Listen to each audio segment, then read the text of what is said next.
Good afternoon.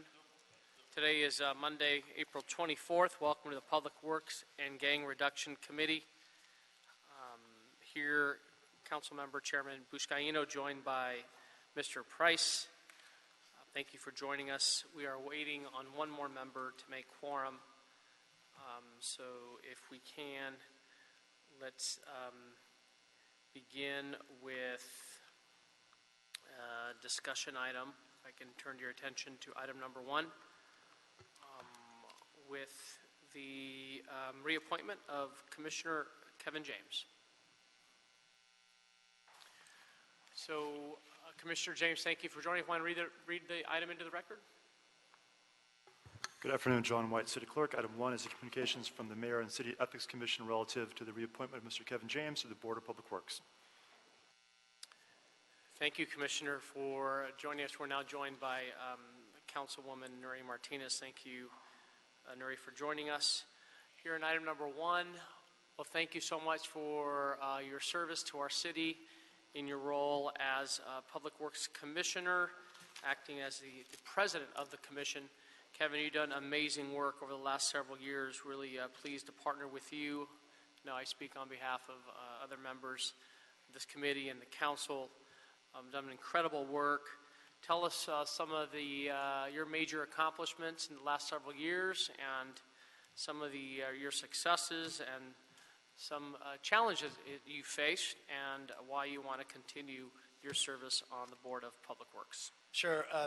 Thank you, Mr. Chairman and honorable council members. Thank you for the opportunity to be heard today. I get asked about the job frequently, of course, as I know all of you do as well, and I've been very fortunate over my career to have a very diverse career over the years, and without exception, this is my favorite job of any of the jobs I've had. The ability to serve the city of Los Angeles and its incredible residents is a real privilege. We feel like in Public Works, in many ways, like many of your offices, we are a customer service department.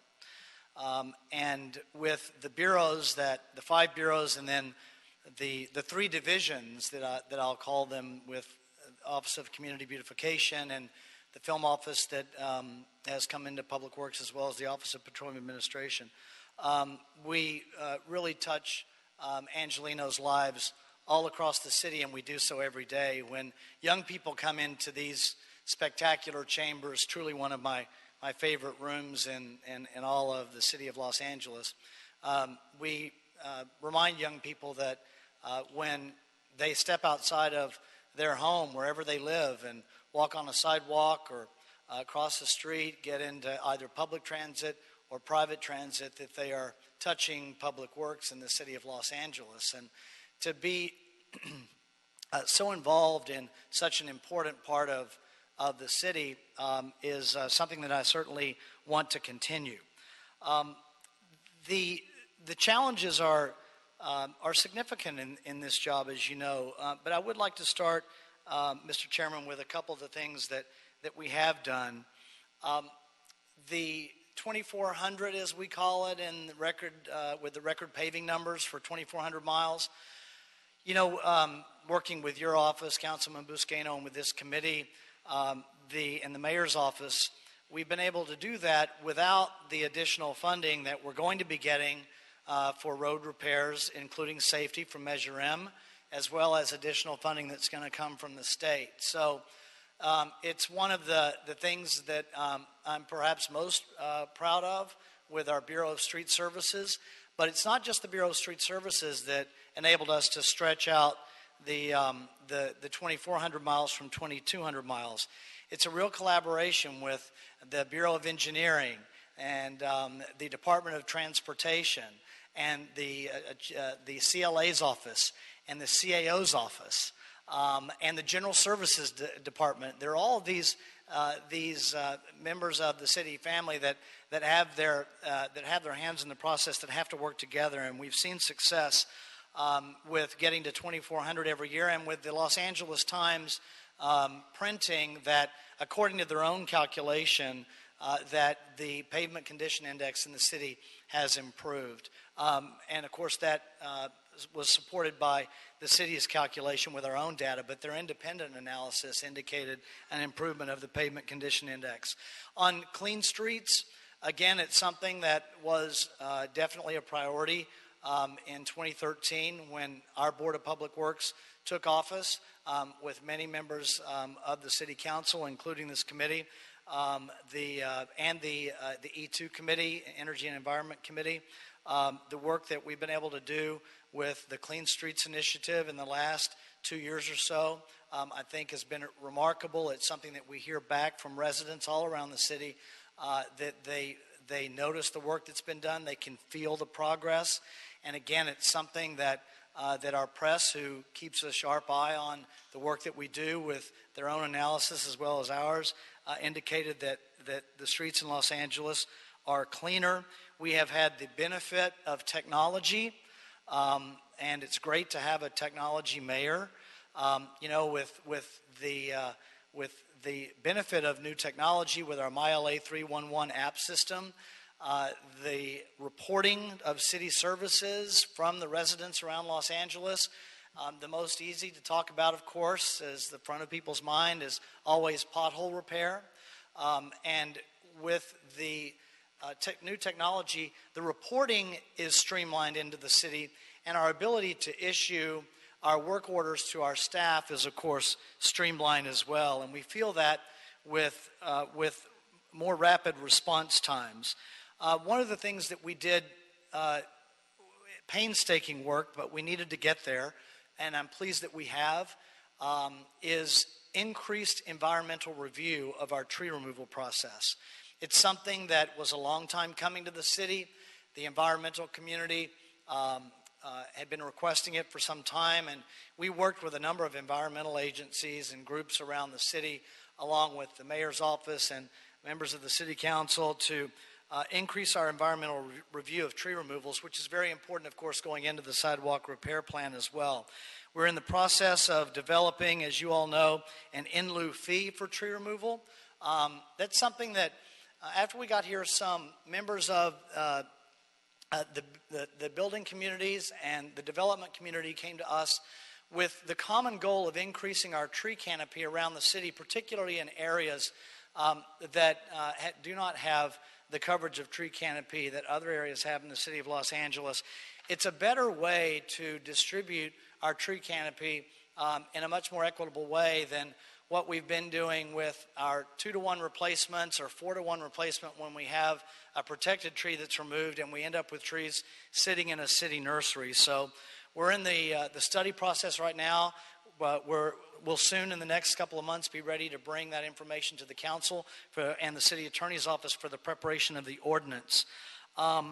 In moving the film permitting responsibilities to our budget, which Mayor Garcetti did, it enabled us.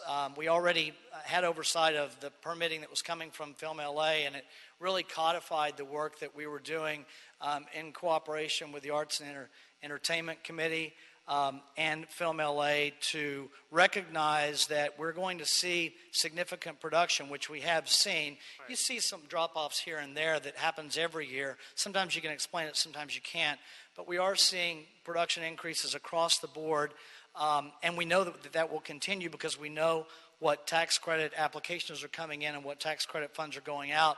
And we also, with the announcement of Netflix of their $6 billion in production in the next few years coming to the city is more ready than it's ever been to work with and benefit all of the industries that see success because of the entertainment industry and the jobs that's created, below the line jobs, I might add. The leadership of the city council and the mayor's office in bringing the Petroleum Administration, the recreation of that office under the oversight of the Board of Public Works. Just this morning, our new Petroleum Administrator was before the Public Works Board presenting a motion that enables him to be part of the Baldwin Hills Community Advisory Council regarding the Inglewood oil field. We expect to see more of that around the city. And there are just numerous health issues, public safety issues that happen in the city of Los Angeles because of our geography and topography and energy history that is now taking a turn from older fossil fuels to renewables. It's very important that we have the growth of the Petroleum Administration Office. And perhaps when you get really into the weeds, one of the heaviest lifts that, people ask me, what is perhaps the biggest challenge that you have among so many? And when I look back on the past 4 years, it's a heavy lift, and it is continuing to be, but we're working to get there, and that's procurement reform. We really want to work hard to increase our subcontracting opportunities for women-owned businesses, minority-owned businesses, and small businesses. And that, in many ways, while we've had success, we're not nearly where we need to be. And that work will continue into the next term. What I would like to do going forward, and I'll just kind of go through just some categories that the answers on these. Cool pavement. We love the benefit of, again, new technology. That's emerging right now, where we're going to be able to start using lighter pavements and cool slurry seal in the next few years. As technology increases, that becomes more durable. That's a goal for us at the Bureau of Street Services. Improving the entire infrastructure around recycled water at the Bureau of Sanitation in partnership with the Department of Water and Power. We know that we're a bit behind the 8 ball on this and want to see improvements that are coming, and that's something that we're working on right now. I mentioned already improving the tree canopy across the city of Los Angeles. We have a real opportunity with street sweeping because of technology. As you know now, our street sweepers are equipped with GPS technology. That data that the Bureau of Street Services is collecting right now has all kinds of information that we're going to be able to see, to learn from, and to work with to increase our street sweeping capacity. And perhaps ideally, we'll see, but we'll be able to get the most out, to minimize the addition of new equipment. We'll be able to get the most out of our equipment. And then there are all kinds of added benefits that I know that the Transportation Committee is studying right now on when a street sweeper passes. If you're in a restricted parking zone, you have information that street sweeper passes. You're able to park at 10:15 instead of noon. And that benefits businesses and residents all around the city of Los Angeles. And there's, because of technology, again, cooperation and coordination between the street sweeper and the Bureau of Street Services and the parking enforcement officers in the Department of Transportation. And when you think about doing that, we're increasing parking capacity in the city of Los Angeles without adding a new space. So that's very exciting. And we always are working on improving the customer service experience at the Department of Public Works, whether it's through our call center or through our MyLA 311 app.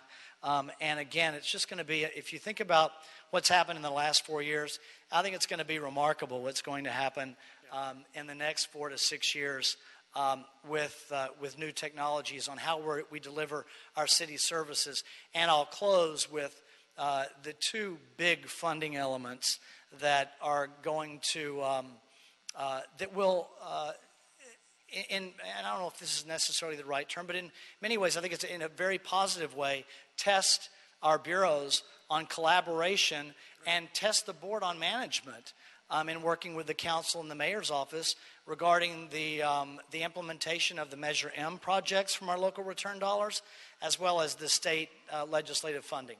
So with that, I'm happy to answer any of your questions, of course. Thank you, Commissioner. We both embarked upon fixing our streets. With our Save Our Streets LA initiative a few years back, we didn't strike on getting to the voters, but we were anticipating a passage of Measure M. Here we are today, knowing that we're going to get additional revenue, not only now with Measure M, as you indicated, but also with SB1 in fixing our streets. But what we did learn, and I appreciate your support on Save Our Street LA. I was happy initiative. To do it. The road show was interesting. Right? Yeah. We're creating efficiencies within the Bureau. We looked at Asphalt 1, on redoing Asphalt 1 to make it more efficient. And we brought in Harris & Harris on a number of reports that I believe we'll get to fixing our streets, our DNF streets. A third of our streets are in failed condition, so looking forward to continuing the work that we've done on that piece. And of course, Councilman, as you mentioned, the Harris report, the data from that report has been invaluable to us over the last few years as we go forward, because we've had this recent report from which to draw, from which all of those conclusions were drawn and were supported. Yep. And then the sidewalk repair program, embarking upon fixing a failed policy, a policy that's failed the city over the course of the last 40 years. Colleagues, we sit in a position in this committee that we are really going to change truly fix the infrastructure that's failed our city in the last few decades. So, Commissioner, thank you for taking on this role. I'll turn it over to my colleagues. Also, I wanted to touch base with you on the streamlining homeless encampment cleanups. Yes. And I know you've been instrumental in that. I know in response to leading with compassion, but also addressing the quality of life concerns that are facing our neighborhoods. Touch base on that if you can, on finding ways to better streamline the encampment cleanups. Let me tell you what we've been able to do, and again, with the cooperation of the Bureau of Sanitation. That's a very important point. I always knew I would forget to add something here. Thank you, Councilman. A couple of things with the sidewalk repair, but on homeless encampment cleanup, we have, with technology and with our online information system, the ability to get the information from the field to the Bureau of Sanitation, to our compliance officers, our enforcement team, and to myself as the liaison at the Board of Public Works for the approval of the permits. We're able to turn that information around. It seems like where I sit much faster. I know that whenever we get, and I get them almost daily, but certainly every other day, a communication from a council office. Oftentimes it's one of your respective offices. We're able to turn that around same day or at least next day. And just the online system that is available to us, the data is much more comprehensive, the information is much more accurate, and we're able to respond in the field at a much quicker pace, such that, and again, it enables the Bureau to spend its limited funding in this area because of the size of the task, of course, in a much more efficient way. Thank you, Commissioner. Colleagues, questions for Commissioner? Mr. Price, Mr. Root. Thank you, Mr. President. Mr. Chairman. Thank you, Mr. President. Appreciate your service and your commitment to the community and your enthusiasm. It does show through when you are either in an office or in the field. And I've had the pleasure of joining you at a number of groundbreakings, and we appreciate the enthusiasm. Also very excited about the Clean Streets Initiative, the effort to identify resources where the needs are. And frequently some parts of the city have been left out. I'm happy to say that in District 9 we're getting caught up. And we again appreciate your assistance and your leadership on that. Quality of life is everything, and your Bureau certainly touches that frequently. Appreciate your efforts to collaborate closer with the committee and with council offices especially, and that's a good message, I think, that kind of goes down the organization. Encampment cleanup's a big issue, a continuing big issue, and we just want to keep working with you, coming up with some solutions to speed up the process, to make it more humane, make it more effective, both for those who need help and for neighbors who want to make sure that neighbors are receiving help in ways that we haven't before. And so, again, I appreciate your help and your leadership on that issue. And then lastly, small business opportunities for women, minority businesses, I think, is key. Public Works has a big pocketbook, and I think you can really do a better job in leading by example here, too. I know there's some restrictions and some restraints, but we got to find ways to really include those small, medium-sized contractors in ways that we haven't, trimming trees, fixing sidewalks, working, hand-to-hand with the city crews to improve conditions. But in those areas where we can contract out, I think we should be doing all we can to not just help small, medium businesses, but those who are based here in LA. You know, those who are where our residents live and where our neighbors work. And so, again, I'm happy to support the renomination. I know you're going to continue doing a great job. The reappointment, I know you're doing a great job, and I'm looking forward to working with you. Thank you, Councilmember. Thank you. Mr. Rue? Thank you, Mr. Chair, and congratulations, President Kevin James. I'm glad I made it back in time for your reappointment. I just want to say how much of a pleasure it is and how much of an asset it is for you to be on the Public Works Commission, not only because you're a constituent of Council District 4, but as Curran Price has stated, and the chairman, I mean, your enthusiasm, your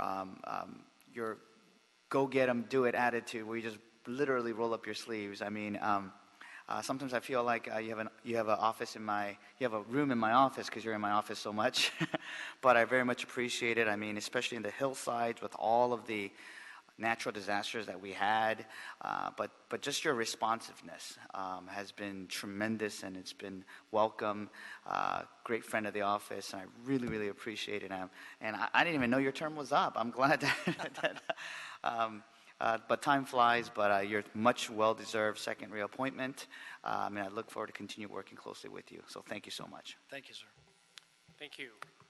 Okay, being the last member to speak on this item, what we're going to do, Commissioner, we're going to table item 1 so we can hear public comment on all of these items. So if I can ask you to kindly take a seat and call up Mr. Spindler. Could I?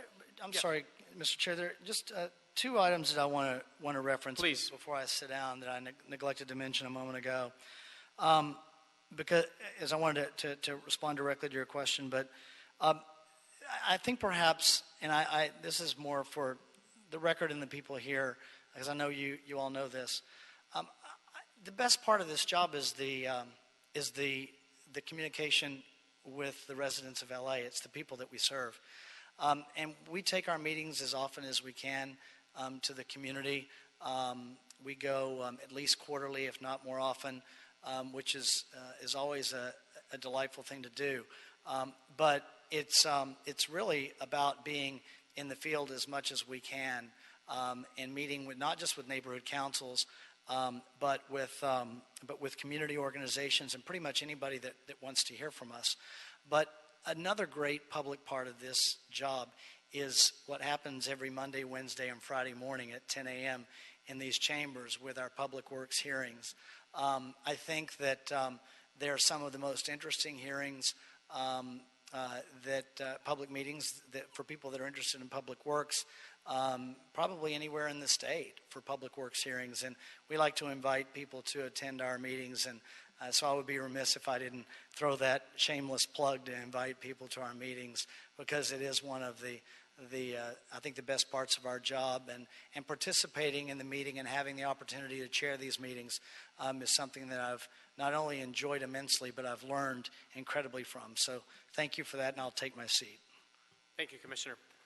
So with that, I'd like to call up Wayne Spindler to speak on all the items. He filled out a card on all the items.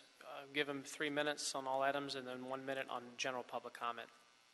Very good. Thank you. Item number 1, reappointing Republican attorney, federal former prosecutor Kevin James to another 5-year term so he can continue to gather data as a future witness for the FBI. Yes. What do you think he's here doing the last several years? He's got all the info on your inside. He's not one of you.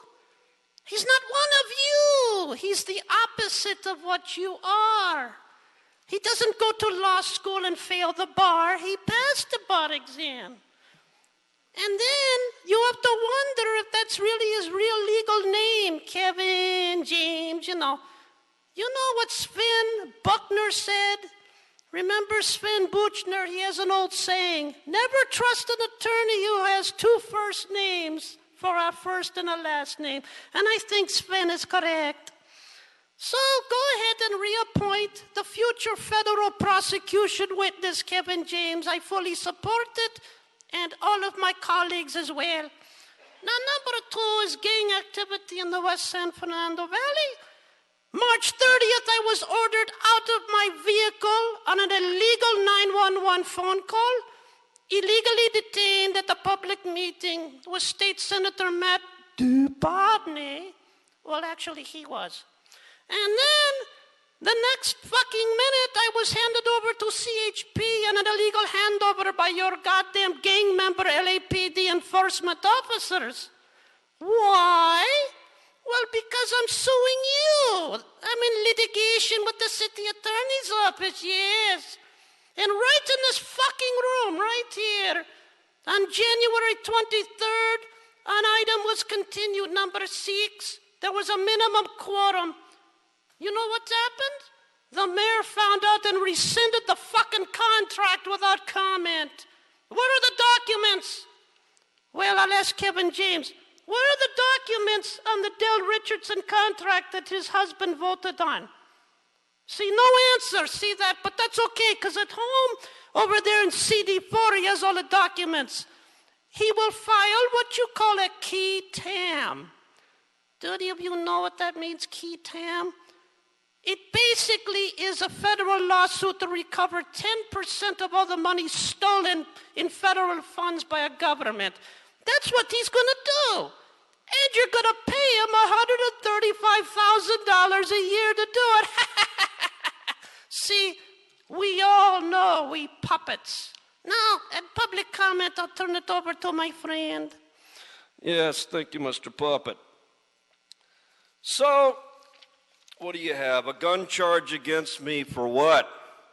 To gain an advantage in a civil case. You can't even threaten to file criminal charges. Your city attorney filed a criminal charge against me to gain an unfair advantage in a civil case.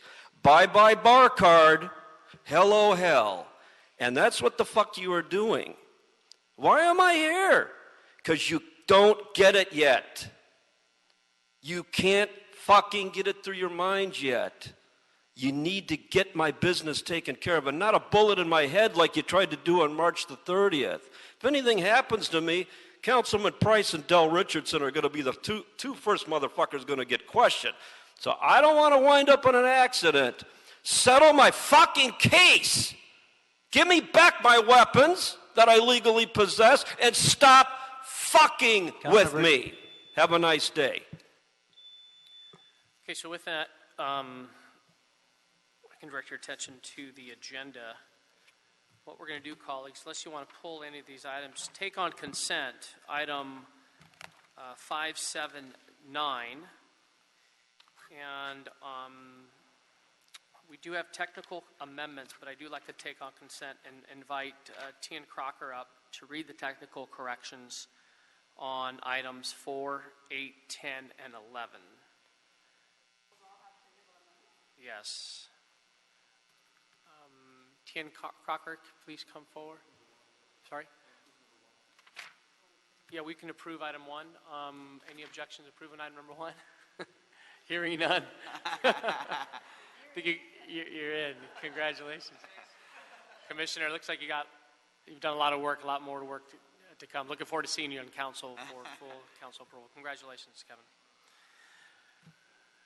Okay, so with that, again, we do have technical amendments on 4, 8, 10, 11. If you can just briefly make those technical amendments on record. Yes.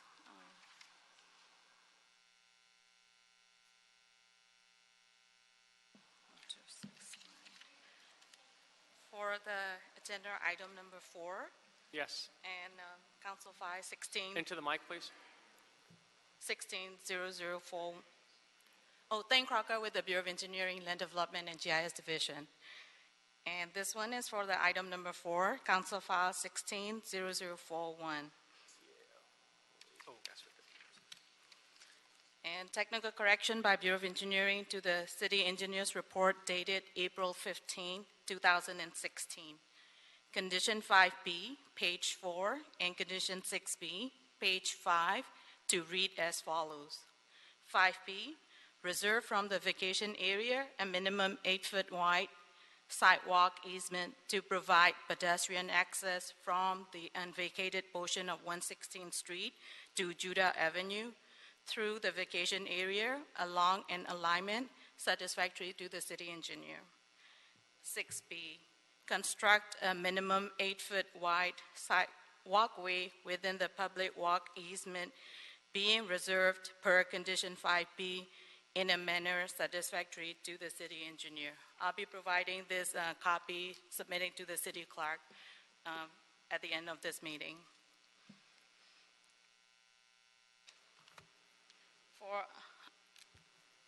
item number 10, the council file 170045. Technical correction by the Bureau of Engineering to the City Engineer report dated February 1st, 2017. Change Exhibit B to Exhibit C at the following locations. Under Recommendation A, page 1. Under Recommendation B, page 1. Under Discussion Request, page 4. Under Conclusion, page 6. Change location reference from approximately 128 feet northerly of Linda Rosa Avenue to approximately 108 feet northerly of Linda Rosa Avenue at the following location. Under Recommendations A, Part B, page 1. Under Discussion, Description of areas to be vacated, Section B, page 4. Under Discussion, Effects of vacation on circulation and access, Section B, page 5. Number 3, replace Exhibit B with Exhibit C, which is attached. And I'll be providing this copy to the city clerk for the record. Thank you. And your last, item 11? For item 11, Council File 161432.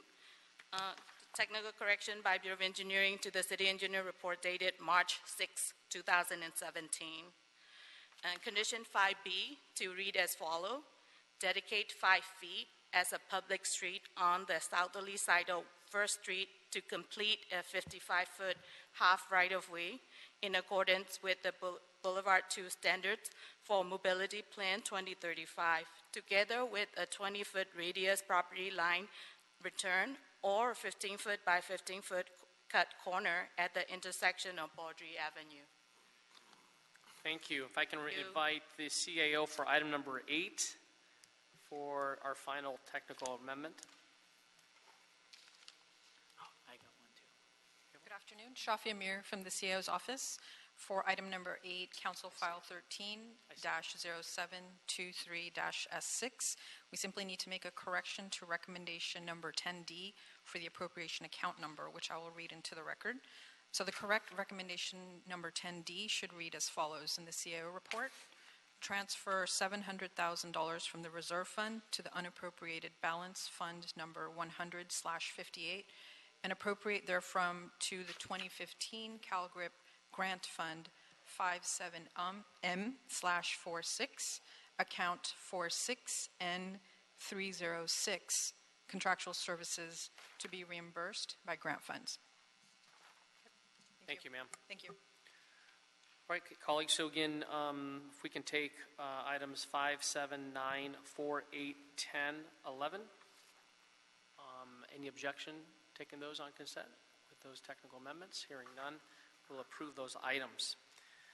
If we can, on item number 6, we will need to continue item number 6, colleagues. 2 weeks. 2 weeks? 2 weeks. 2 weeks? CD4, you good with that, Mr. Rue? Yes, Mr. Chair. Okay. Hearing that, I would like to welcome our colleague, our council colleague, Bob Blumenfield. Council member, thank you for joining us on this next item. And per Council Rule 74, we invite you to our committee to weigh in on an item number 2, LAPD report on the gang activity involving West San Fernando Valley. And so I'd like to welcome Mr. Blumenfield to the committee and call forward Deputy Chief John Sherman to present. And for the record, if we can call the item into the record, and then I'll turn over to Mr. Blumenfield for opening remarks. Item 2 is an LAPD report relative to gang activity in the West San Fernando Valley. Mr. Blumenfield, want to kick this off? Yes, thank you so much. Want to push the button? There you go. Thank you very much, Mr. Chair, for inviting me, allowing me to be on the committee, and colleagues for indulging me to be part of this, because it's an important motion that affects not just my district, but the West San Fernando Valley.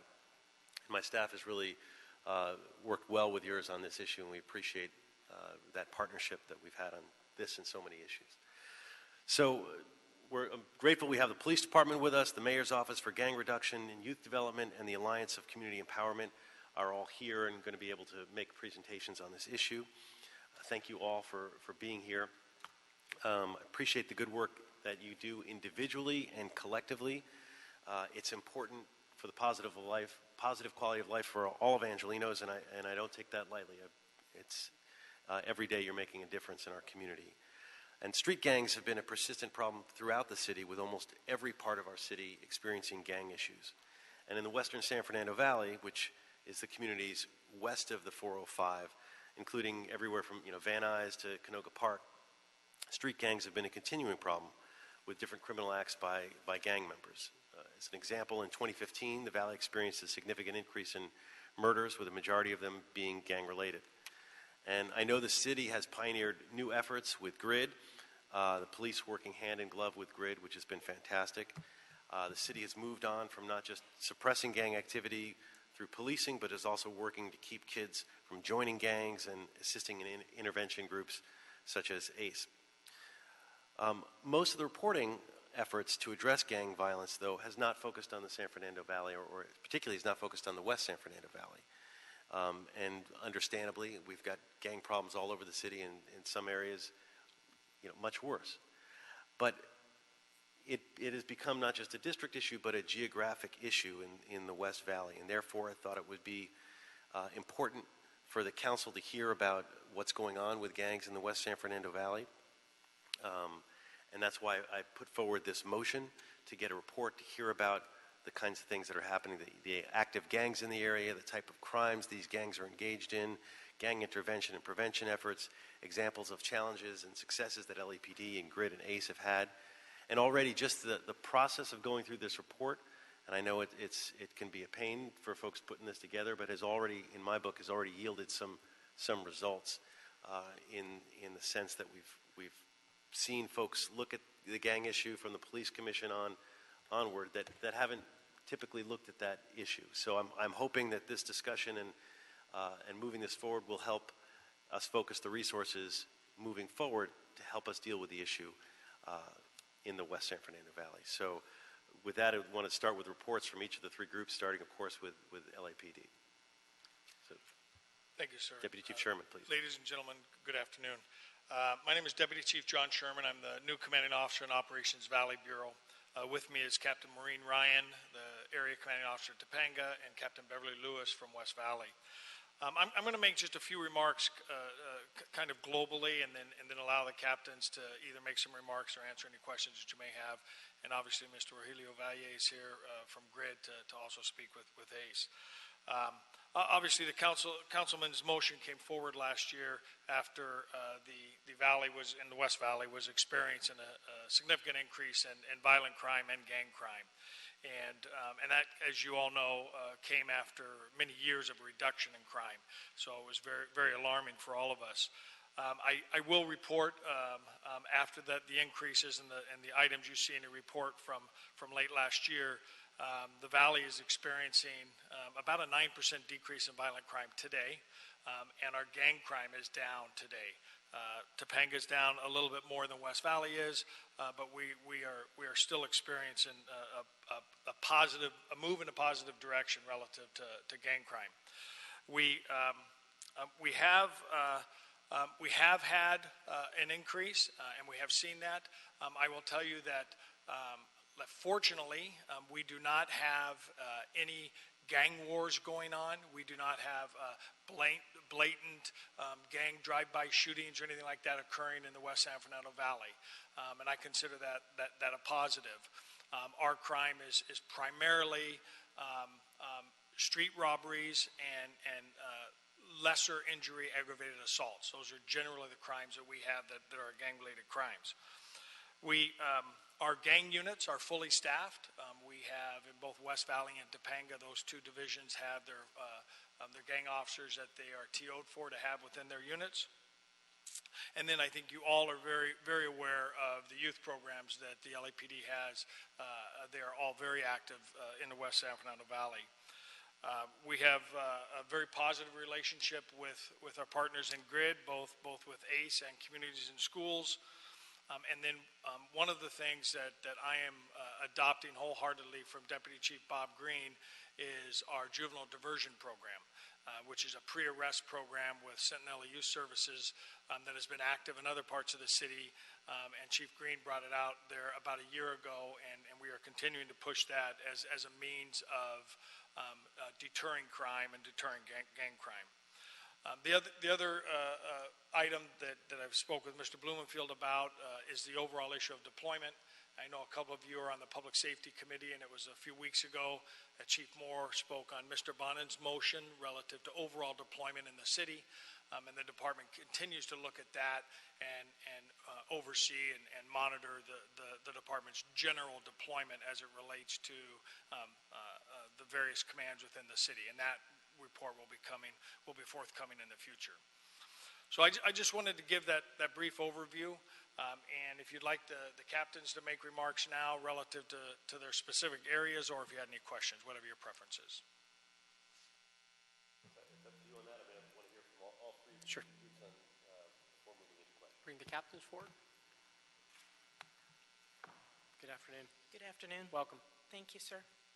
I'm the area captain of Topanga area, which encompasses West Hills, Woodland Hills, Canoga Park, and Winnetka. My number one gang for my area is Canoga Park, Alabama. It is an injunctive area. We do have a gang injunction in that area, but we do encompass other gangs that come into our area. There are gangs, over 70 gangs have been documented coming in, being stopped, involved with various crimes, as well as other San Fernando Valley gangs that will come into our area. We are currently experiencing about a 7% drop in gang crime this year. Of significance was really last year, where we had 6 gang-related homicides. There were 3 incidents that encompassed 2 in each one. 2 were domestic violence driven. They were inside of a home where the ex-boyfriend, who was the gang member, came and found his ex-girlfriend with a new person. And then we had one which was narcotics driven. Neither of the parties were from Topanga area. The buyers were from Sylmar. The sellers were from Oxnard. They picked a place in the middle. And it was a drug deal gone bad. And unfortunately, in that case, we also lost 2 human beings. So most of our gangs, again, echoing what Chief Sherman said, which some violent crime. However, this year to date, we have not had any gang-related homicides. We've only had 1 homicide year to date. It was not gang-related. However, we've had 6 shots fired incidents. 1 encompassed 3. It was shots fired into a bar, and there were 3 individuals in the bar after closing.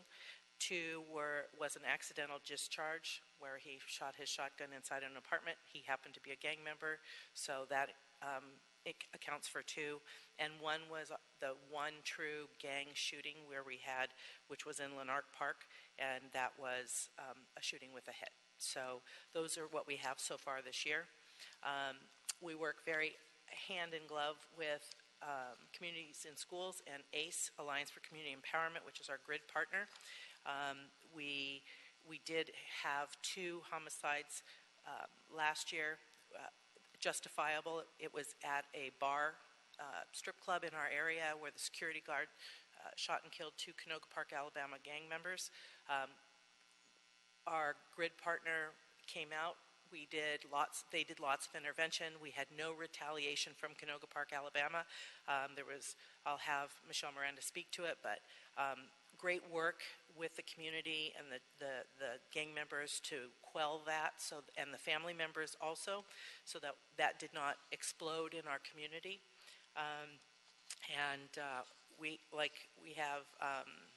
We also have the referral program, and we're looking forward to another active Summer Night Lights in Lanark Park. We have had that for the last few years, and we have not had any issues or any gang-related violent crime in the park during Summer Night Lights. So we're very, very proud of that, and we're proud of our collaboration with ACE, and we're looking forward to another year of positive improvements. Good afternoon. My name is Beverly Lewis. I'm the new Area Commanding Officer for West Valley. West Valley covers parts of Sherman Oaks, Encino, Tarzana, Reseda. Year to date, we have had, let me back up. West Valley currently does not have a grid. We utilize the resources of Devonshire and Topanga grid zones, and we do not have a Summer Night Lights in West Valley. As far as our crime numbers, we have had 2 gang-related homicides year to date. 2016, we had 0. Of the 2, we have a 200% increase.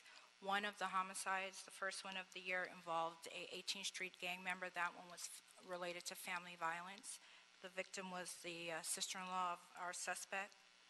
And the second homicide we had, the victim was not gang-related. However, our suspect was from Canoga Park, Alabama, on that one.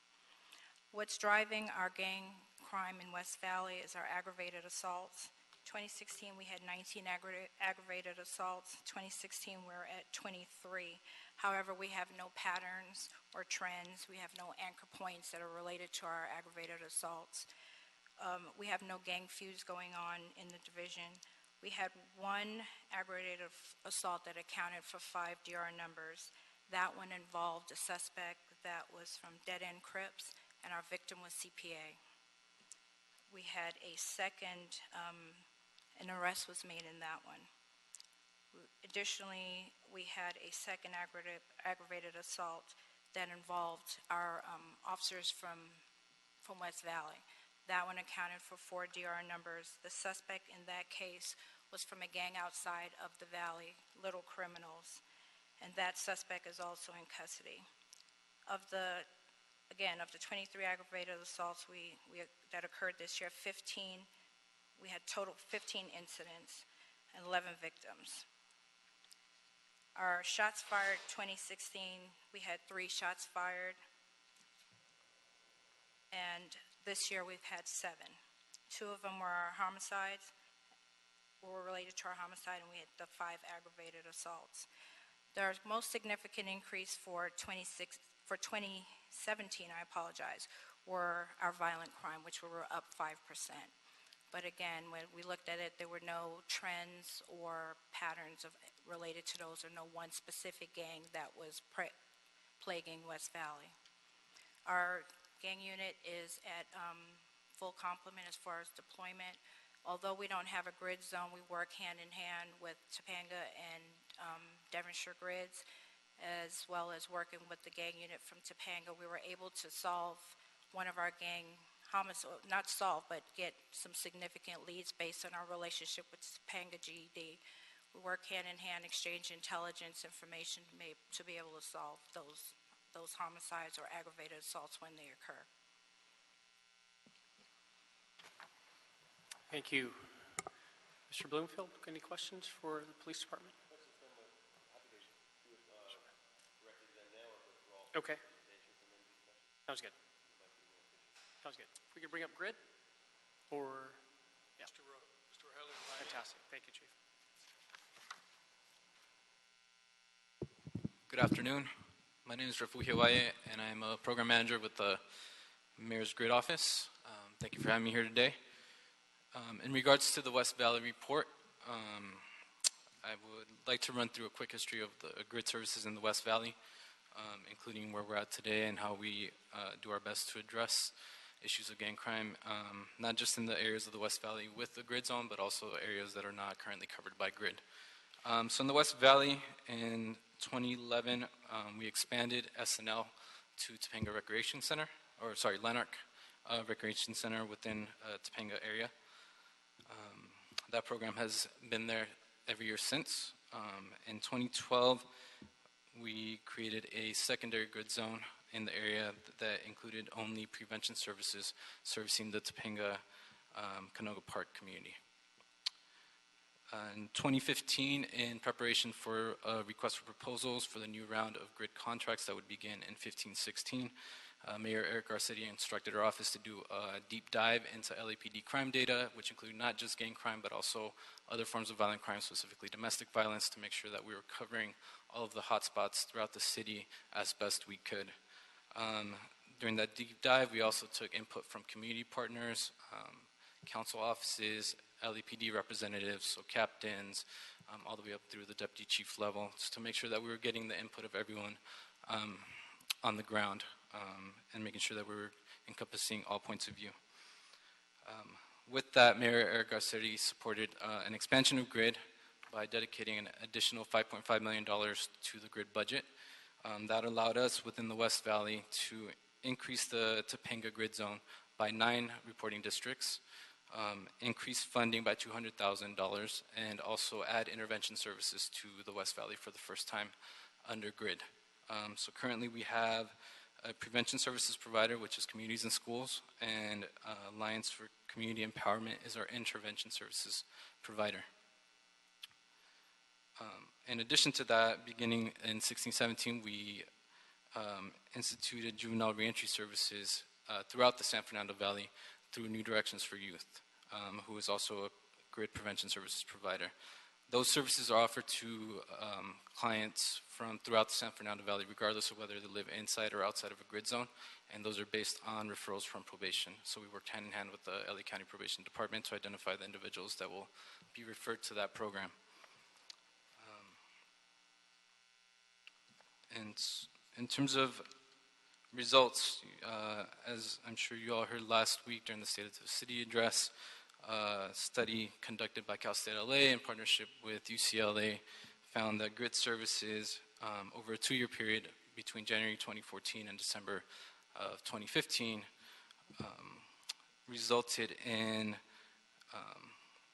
stopping or preventing 185 aggravated assaults throughout the city, including 10 homicides. So we're very proud of that work. In addition to those results on the prevention side, we recently were able to conduct a study in comparison with a group of county youth who did not receive grid services, and we found that the grid youth showed a 41% higher reduction in the risk of gang joining. So with that said, we're very proud of our work, the work that we do in the San Fernando Valley, throughout the San Fernando Valley, but specifically the West Valley. We do our best, like I said, to cover areas such as LAPD's West Valley area through the usage and the leveraging of our other resources from the neighboring grid zones. So as you heard the captain saying, Topanga, Devonshire, and West Valley work very closely together. The grid office convenes monthly LAPD grid partnership meetings. We have included West Valley in those, I believe, for the last about 1.5 years to make sure that we are on top of any trends, any interactions between gangs crossing over zones. In terms of the gang activity within West Valley, what we tend to see is that when gangs from within West Valley are involved in an incident, it tends to involve gangs from outside of West Valley. On the west side, typically gangs from Topanga, and then on the east side, typically gangs from Van Nuys or Mission, which are areas that are covered by grid intervention providers and grid prevention providers. So we will always deploy the appropriate resources. We make sure we're in constant contact with LAPD so that we know what the trends are, what gangs may be feuding, and try to get ahead of those things as they're happening, but definitely jumping on them when they do happen to ensure that there's not any form of retaliation coming from any given incident. So with that, I know we're going to move on. Michelle.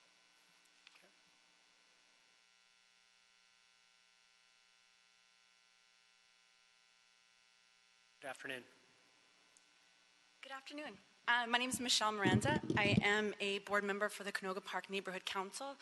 I'm a board member for our Canoga Park West Hills Chamber of Commerce. I've been a resident of the West San Fernando Valley for over 20 years, but I'm coming here to talk to you as the founder and president of Alliance for Community Empowerment. ACE provides prevention services through our Youth Build program and intervention services through our GRID program. ACE's efforts in reducing the gang activity in the West Valley include violence interruption. In other words, when an incident erupts, our intervention workers come out and do some rumor control, provide safe passage for community members, diffuse tensions amongst gangs to reduce the possibility of retaliation. And since we've been contracted to serve the West Valley, there have been no retaliations. We're also restoring a safe and peaceful presence after gang homicide. And that's done through our peace marches and vigils that we've been holding. We extend services to victims and their families that have been affected by gang violence. Our organization believes in education, and we believe in educating our community. And so we hold a lot of workshops on educating the community on the different risk factors that young people face that lead to gang involvement. We provide parenting classes to stop the cycle, and domestic violence workshops to educate people and connect them to services. We definitely have a restorative model in place. I'm grateful for LAPD that's here today. We've had a great partnership with them in making referrals back and forth so that we're not incarcerating young people, we're connecting the services and support that they need. We also have a diversion program that's with the court system that's going very successfully. Our supportive services involve counseling, intensive counseling, anger management classes, substance abuse groups, family mediation, court advocacy, and mentoring. On campus, we also provide vocational training in construction, healthcare, a high school education that engages young people up to the age of 24 and involve young people in pro-social activities. But we have some problems, and there's some challenges that we're facing in the West San Fernando Valley. Of those challenges is that our GRID contract is $257,000. A lot of people make $257,000 a year, right? But that's the amount that's allocated to the West San Fernando Valley for GRID services. I listed a lot of services that we provide as an agency to the community. That's because we're leveraging everywhere we can. We're engaging with other community partners, but it's still not enough to meet the need and get ahead of the problem that we're facing. In December and January of last year, there was an increase in gang members. There was a big recruitment from crews into the gangs. But with going back to that funding, we were able to hire on 2 intervention workers that are out in the field, and we have 2 internal case managers.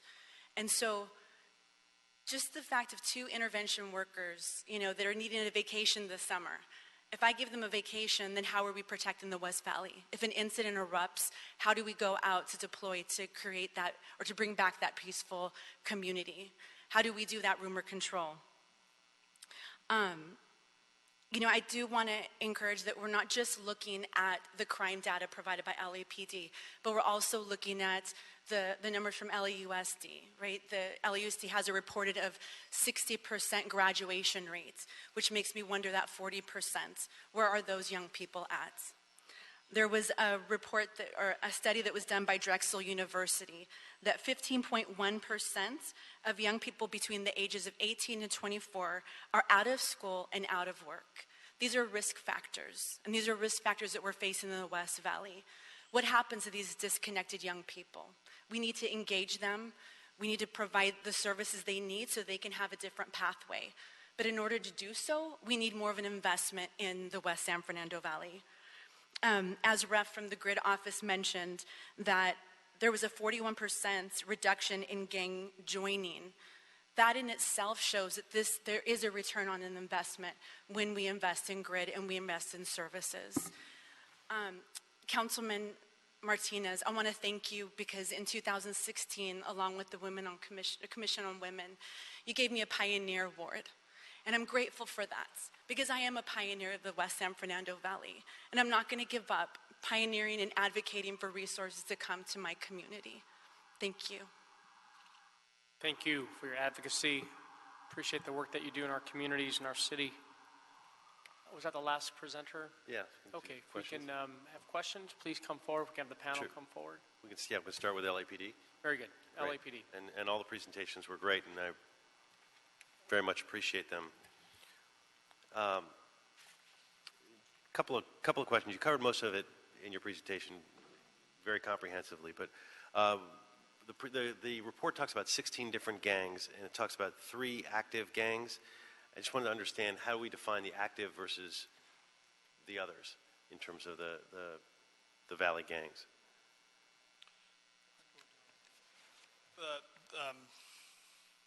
Understanding that we're in open forum here, we utilize a variety of our contacts with the various gang members to identify active gangs versus inactive gangs. Whether that be an arrest or a street contact, we look at whether they're associating with other gang members. We look at whether there's been any crimes or vandalism associated with that gang to make that assessment. And I'll be candid with you, it's not necessarily science. I mean, like, may not be exact, but it is a tool that we use. And I'm speaking in generalities, not specifically about any specific gangs, but we use all of those things: crime, vandalism, arrest, contacts, associations that occur to identify whether a gang is active or not. And we do have some gangs that, after time, they become inactive, and that may be what you're referencing from the report. Also, you mentioned some of the good stats sort of year to date. Recently, some of the gang-related stuff has gone up, but the report was showing an increase in all 3 categories. And just wanted to understand if the thinking in terms of, if there's a theory behind that, is there something fundamental that we should know about what's happening in the West Valley, why we experienced that bump up that we saw in the report? If there's anything sort of fundamental about explaining the disturbing increase. No, I don't know that there is. I'll let Captain Ryan has been at Topanga for the last couple of years, which has a larger amount of gang crime than West Valley, and she may have some insight, but I don't know of any fundamental issue that may be causing it. Or theory as to why we saw the increase. Well, there were judicial changes that may have brought some gang members that weren't in our community back into the community at around the end of 2015. So we did see an uptick at that point in time when the judicial changes took place across the state. So, we didn't track, particulars of that time. However, when we looked at our chronic offenders, we noted that some would be incarcerated for a longer period of time on crimes, and now they weren't necessarily staying in jail as long, or if at all. So they were spending more time out on the street, which then you might infer the correlation that if they're out on the street, and if it's gang or if it's narcotics driven, they need to supply their narcotics habits or whatever else, and that usually has a nexus to crime. I guess one more question. I'm conscious of the committee's team time, and a question for each of the groups, but would creating another grid zone with the West Valley Division help with prevention? In other words, where there's dormant gang activity, would creating the grid zone help prevent it from becoming an active gang territory, given that it's sort of sandwiched in the middle of some active areas? The 2 most active gangs in West Valley are Reseda South Side and Reseda West Side. And I think West Valley could always benefit from having this grid zone. We utilize the grid that's in place right now, but obviously with prevention and intervention resources available to us, it can help in our efforts to combat gang crime. Because we utilize those resources, and it would be nice to have our own grid zone to further our efforts in trying to reduce gang crime. Because right now, since you're not a grid zone, and if there's a gang crime in your area, how do you deal with that? Does GRID or ACE get involved, or how do you how do you address it when you're not a grid zone? Well, we reach out to GRID, and they will, Lieutenant Reynolds, my gang lieutenant that's here with us, he will reach out to them if we have a gang shooting or a gang homicide. For example, when we had it wasn't a shooting, it was an aggravated assault where we had 5 victims, and it was an immediate call out to GRID and to exchange information and provide resources. So we utilize them, and they're there for us as a support system, but we would like it at a greater level. Great, thank you. If I can comment, gang crime has no borders.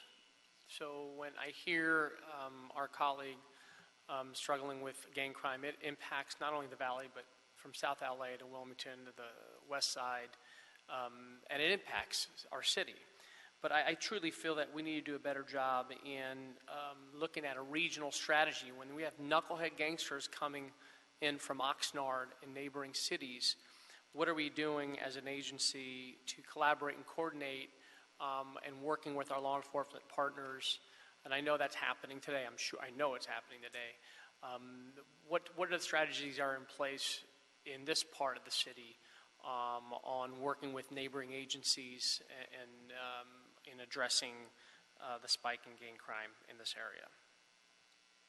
Well, I can speak to West Valley, just not only gang crime, but any other crime that we have, because we had a huge issue with knock-knock burglaries in West Valley.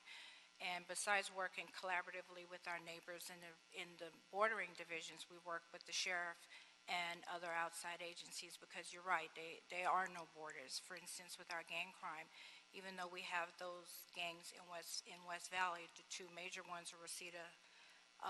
We have CPA coming into West Valley, Dead End Crips. We had the one homicide where it was a gang from Newton Division. So there's constant collaboration between the captains, the table coordinators, the gang lieutenants.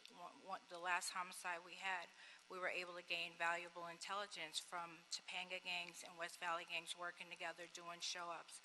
So we realize that we have to work smarter with the resources we have, as well as collaborating, because there isn't a borderline. It's constant bleed over. Right. And thus far, it's been very successful, like I said, with utilizing the GRID. Even though we don't have GRID here, they are very supportive to give us the resources that we need, even though they're stretching themselves between the 3 divisions. And the fact that we don't have GRID in the West Valley today is a crime in itself. And every time during this time of year, when we come to budget, colleagues that don't have GRID in their respective districts are making noise. And now the fact that, thankfully, with the support of the mayor, we are now measuring GRID successes in putting numbers in place to prove that GRID works. So now it's incumbent upon ourselves to look at finding funding strategies to put these dollars in impacted communities. I've always said since I landed here, we should not wait for an uptick in strategies. We should not wait for an uptick in homicides to deploy GRID. Then we're being responsive instead of proactive. In addition, I'm happy to hear that you are working with GRID. Again, colleagues, nowhere in the country are you going to find a captain of police working with a former gang members out in the streets whenever there's a gang homicide, picking up the phone and calling a former gang member to ensure that they prevent another homicide from occurring. I believe, Chief, you mentioned of year to date, we've seen a reduction in violent crime in this area. I think you owe a debt of gratitude to our nonprofits and to our operators who are out there working alongside our police officers and commanding officers to ensure that we don't have retaliation in our streets today. So appreciate the work that you're all doing in partnership with our nonprofits and our community members and neighborhood council leaders and GRID. Nuri, did you have something?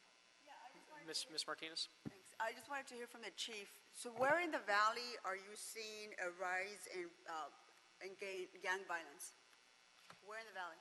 In gang violence, West Valley is one of the areas that's experiencing an increase in gang violence. And I don't have all the stats, but I think the other areas are down. I'm sitting at -7% for the whole valley. Can you get that to me? I will, absolutely. I brought a lot of stats. I didn't bring all the other commands in the valley, though. But I don't think we have an increase in gang crime in the other divisions. Okay. And I did want remarking on the regional approach. And I've met with obviously with some of the council people already. We have a lot of good existing relationships already in place, and I'm in my first 30 days, so I'm kind of making my rounds and meeting with people, and we're meeting with some of the adjoining cities. We did a Days for Dialogue in the city of San Fernando the other day, the other evening, and I mean we have relationships, as mentioned, with the Los Angeles County Sheriffs.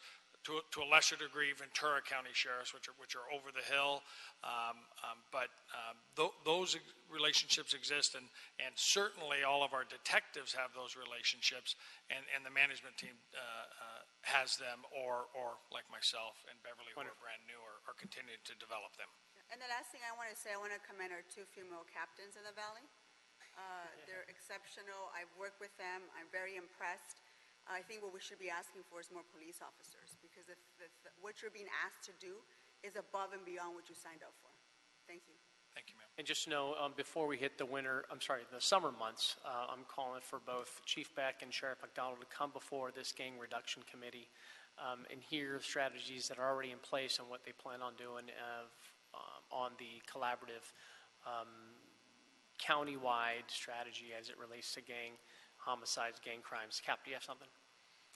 In regards to collaboration, the San Fernando Valley Coalition on Gangs, which is a bureau-wide city, we have nonprofits, we have the captains are there, the gang lieutenants are there, we have our interventionists and our prevention specialists, we have tattoo removals, we have clergies, we have interns from social workers. Everybody meets once a month in a room and networks. And what can we do to help? And I have a problem in my area. I'm looking for this. And somebody stands up and says, I gotcha.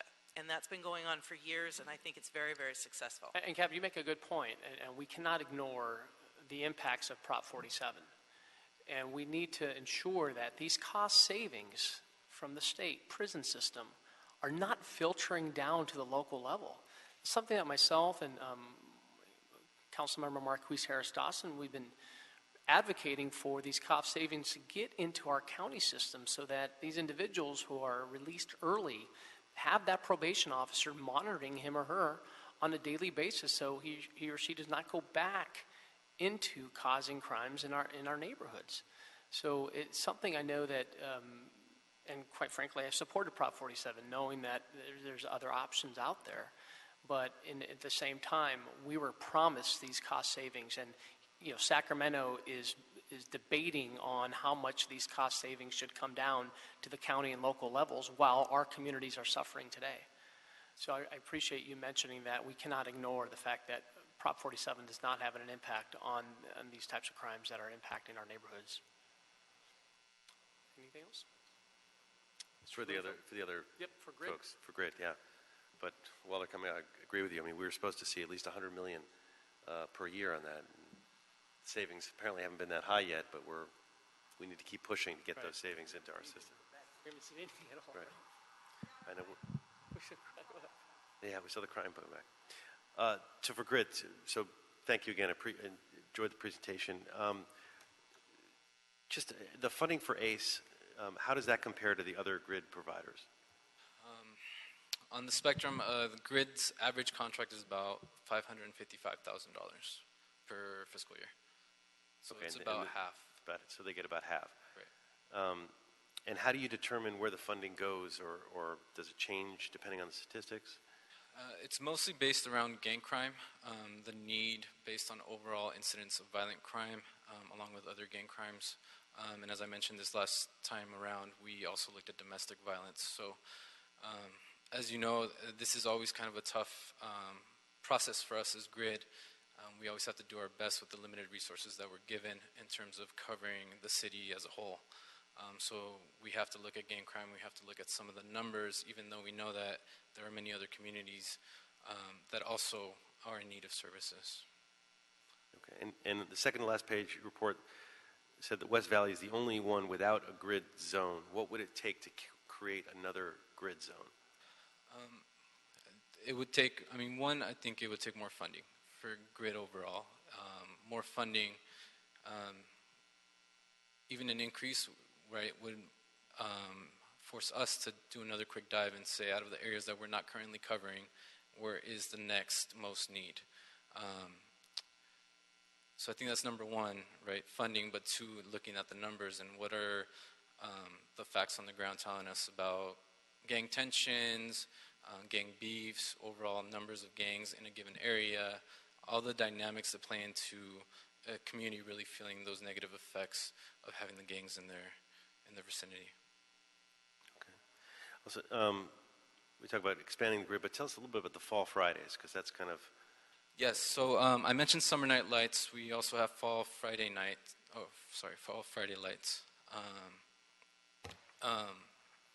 That program started 2 years ago.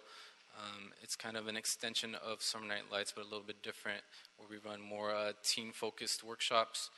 So that's a program that we've only had at 8 sites each year, and we are open every year to kind of seeing where the best fit is for that program coming off of the summer. And we have had that at sites that are not Summer Night Lights sites. So it's definitely an option that we could look into as maybe one of the shortest ways to get some more resources into some of those communities that don't have grid zones. And then I just had one question. The stat you mentioned was so impressive about the crimes prevented, the 185 assault preventions, right? How do you know that? How do you quantify that? Yeah, that's a great question. I definitely can't answer that for you right now, just off the top of my head. We have a professor from UCLA that conducted the study, Dr. Jeff Brantingham, who's just an expert criminologist. That report is currently being finalized, so as soon as it's final, we will share it with all of the council offices. And he provides a very detailed explanation of how he got to the results. I think the best I can do for you in kind of my own layman's terms and the way it was explained to me in a way that I understood it was kind of when you look at earthquakes and you're trying to figure out after a big one or after an earthquake, what is an aftershock and what is just another earthquake that happened.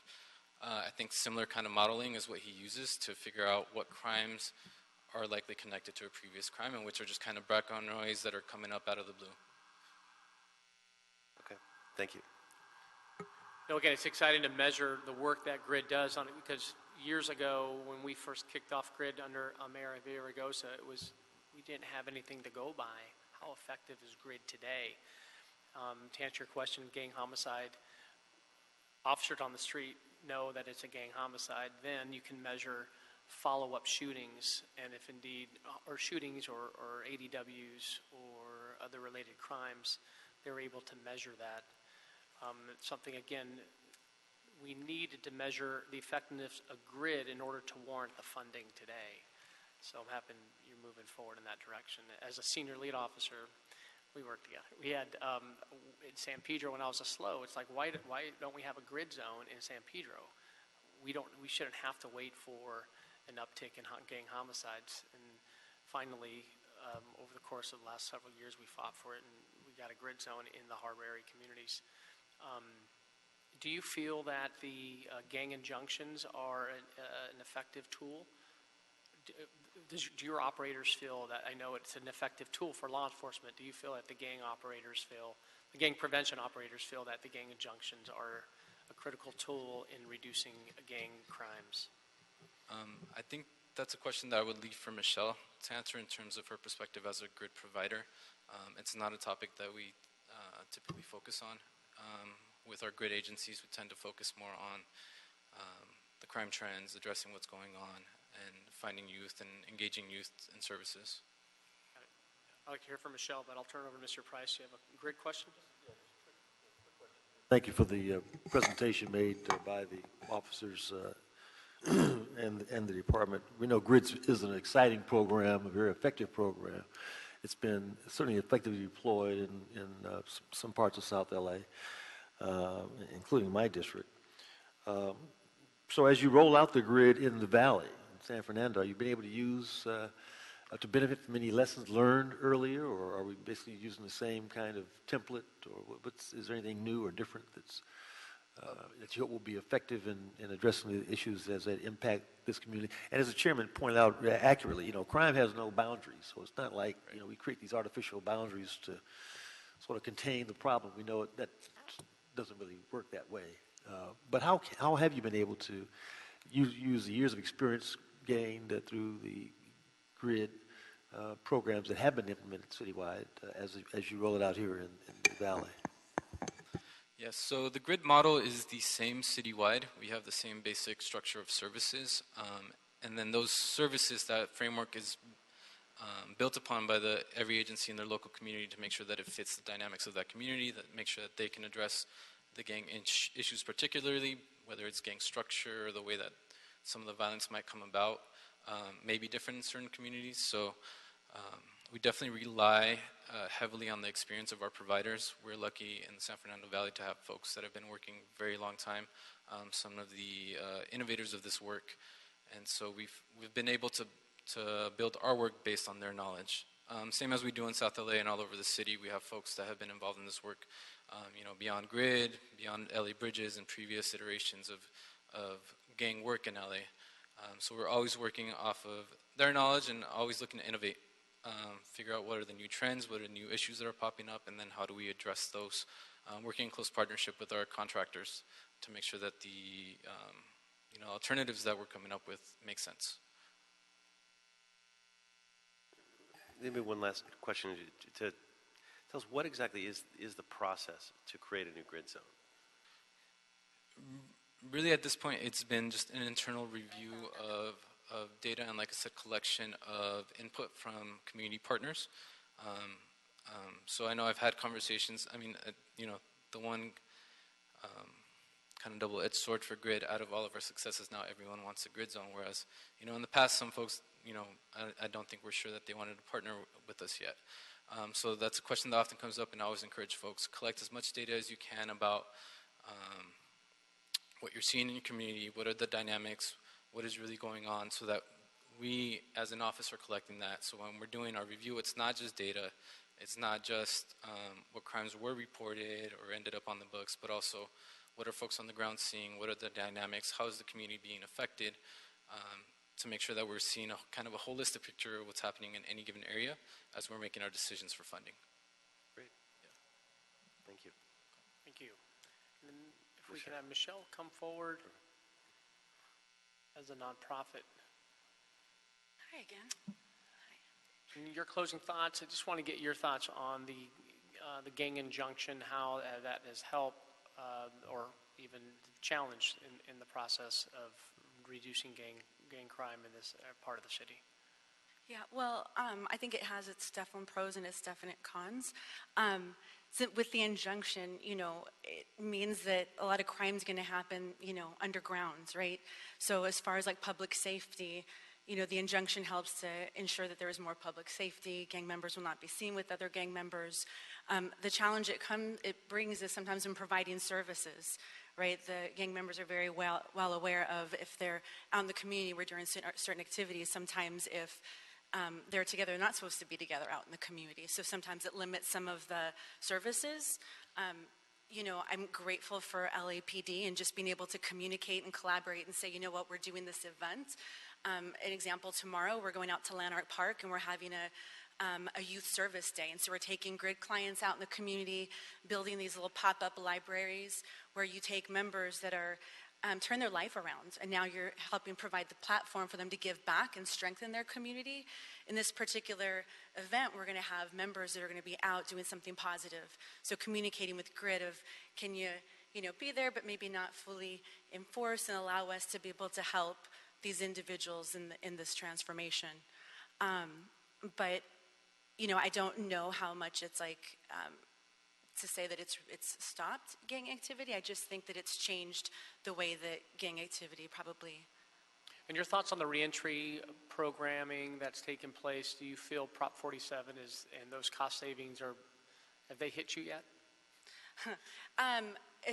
We've had a lot of people that have come in that have been recently released, but yet it just is, it's more of a, it's a huge impact on our organization because we don't have the funding connected to be able to provide services. So we're just stretched.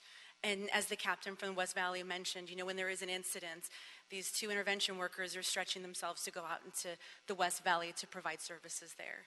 So, you know, I'm grateful for Prop 47. I believe in restorative services. I believe in healing of families and changing the cycle, but I do believe that the community needs the funding in order to do the work effectively. Yeah, that sort of leads into maybe a final question or questions, which is, what would you be able to do if we were able to get more resources? How would that impact the community, and what would you do with those resources? It would definitely. And GRID in itself has been an absolute lifeline to the community and to families. I only wish there were families here that you can put faces to the impact. But what we would do as an agency is get more intervention workers out in the field, out in the community, continue to educate the community on what are those risk factors, and really just get ahead and start to heal families. You know, another consideration would be, rather than creating a new grid zone, of expanding the current grid zone to encompass the West Valley and bring in additional funding so that we can bring in intervention workers to serve that community as well. Great, thank you. Thank you. Thanks, Michelle. Thanks for your help. Thank you so much. Deputy Chief Sherman, you have... Yes, Councilmember Martinez asked for all the Valley stats. She asked me to get them back to her. I have them now. Would you like them? Let me just get them back to her. It doesn't matter. If you want to give us Share it with quick... us, and then we can make sure she gets a copy of it. Valley Bureau is negative 7.4% for the whole Bureau. Van Nuys is negative 28%. West Valley, as we discussed, is plus 16%. North Hollywood, negative 6.7%. Foothill, negative 28%. Devonshire, negative 13.3%. Mission, plus 15%. And Topanga, negative 4%. Just to relate to the numbers a little bit, at the entire valley, I'm negative 7.4%, which is 23 fewer gang crimes. Van Nuys is down 28%, which is 13 fewer gang crimes. And this is year to date, as of Saturday night, the 22nd. West Valley's up 16%, but they're up 5 crimes compared to last year. Foothill is down 28%. They have 20 fewer crimes compared to last year. And Mission is up 15%, which is 11 more crimes this year than last year. I just wanted to get you there. Thank you, Chief. Thank you very much. And to Michelle's point, just know that I truly feel that the best preventive tool that we can provide is a job for those who may opt the gang life. And this is why we feel that putting gang reduction in public works, with the knowing that we're going to add hundreds of millions of dollars in the next several years to fix our infrastructure, we truly feel, this committee feels, that a percentage of those dollars should be dedicated to train the disadvantaged, formerly gang member workers in our city, and that's going to be our commitment moving forward, knowing that dollars are going to be coming our way to fix our infrastructure in the city. So you might want, people question, why are you putting gang reduction in public works? Because makes sense. Makes sense as far as providing those job opportunities in our city and beyond. So any other questions, comments before we end this item? Yes, want to close it out, Bob? Well, yeah, and I actually was going to ask in terms of an action to consider.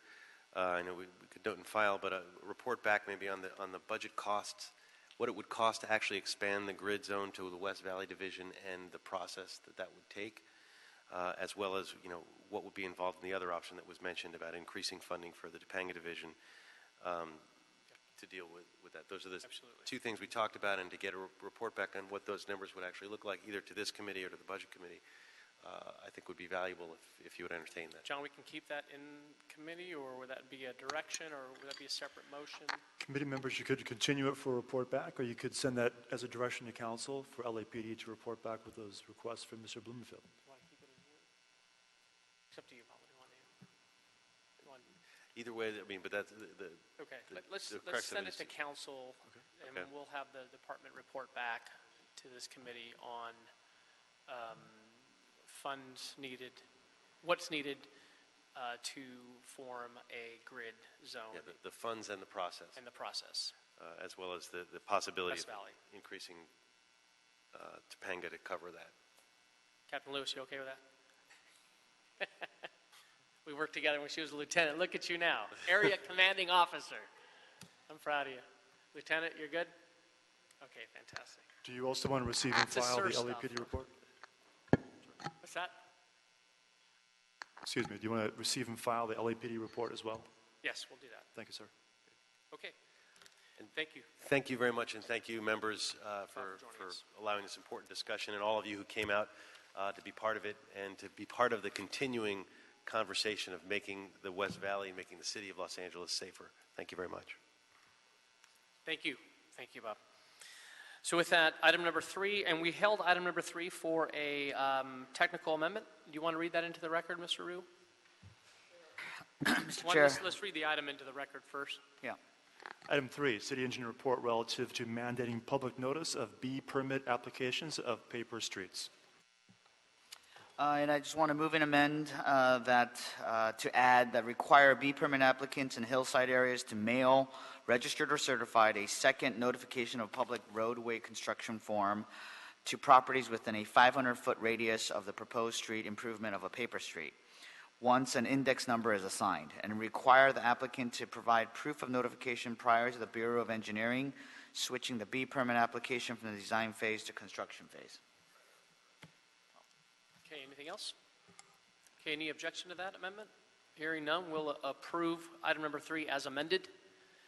Any other general public comment cards? None, sir. Okay, hearing none, then we'll now adjourn this meeting. Thank you very much and have a good rest of the day.